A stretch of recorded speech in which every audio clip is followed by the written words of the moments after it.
ஸ்ரீ குருவாயூரப்பன் திருவடிகளே சரணம். இன்னைக்கு இந்த தசகத்தோட 6வது ஸ்லோகத்தை பார்க்கலாம். முதல்ல வார்த்தைகளை பிரித்து சொல்லலாம், பிறகு ஒவ்வொரு வரியும் சேர்த்து சொல்லலாம்.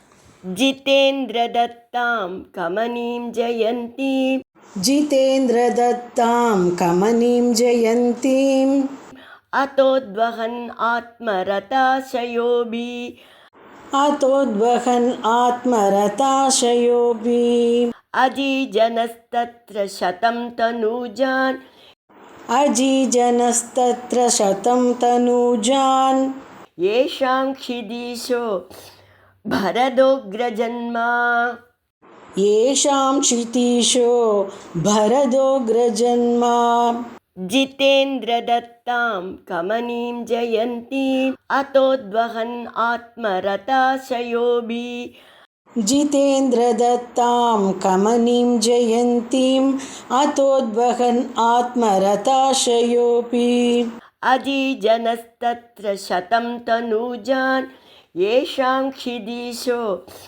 பரதோக்ரஜன்மா, அஜீஜனஸ்தத்ர சதம் தனூஜான், ஏஷாம் க்ஷிதீஷோ பரதோக்ரஜன்மா.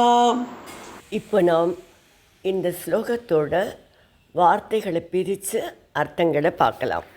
அதக பிறகு ஆத்மரத ஆசையக அப்பி, நீங்கள் ஆத்மானந்தத்தில் திளைத்திருக்கவே விருப்பமுள்ளவராக இருந்தாலும், ஜித இந்திர தத்தாம், ரிஷபதேவர் இந்திரனை தோற்கடித்ததுனால அந்த தோற்கடிக்கப்பட்ட இந்திரன் கமனீம் ஜெயந்தீம், அழகிய ஜெயந்தி என்கின்ற தன்னுடைய மகளை அளிக்கிறார். உத்வகன்னு, அவளை மணந்து, தத்ர அவளிடத்தில், சதம் தனூஜான், 100 புதல்வர்களை அஜீஜனக தோற்றுவித்தீர்கள். ஏஷாம் அக்ரஜன்மா, அவர்களில் மூத்தவன்தான் க்ஷிதீசக பரதக, மன்னன் பரதனாவான்.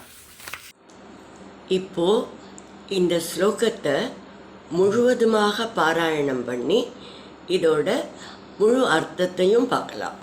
ஜிதேந்திர தத்தாம் கமனீம் ஜெயந்தீம், அதோத்வகன் ஆத்மரதாசயோபி, அஜீஜனஸ்தத்ர சதம் தனூஜான், ஏஷாம் க்ஷிதீஷோ பரதோக்ரஜன்மா.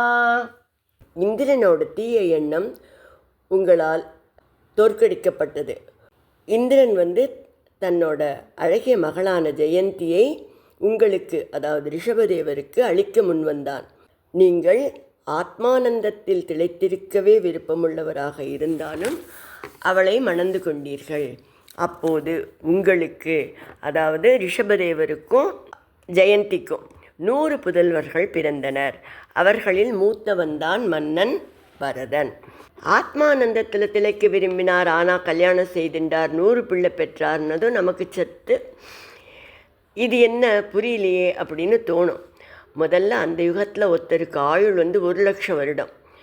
அதில் பெரும்பாலும் இளமையில் அவர்கள் 10,000 ஆண்டுகள் தவம் செய்வார்கள். மேலும் அந்த காலத்தில் இப்போது இருப்பது போல ஜனத்தொகை கோடிகளில் இல்லை.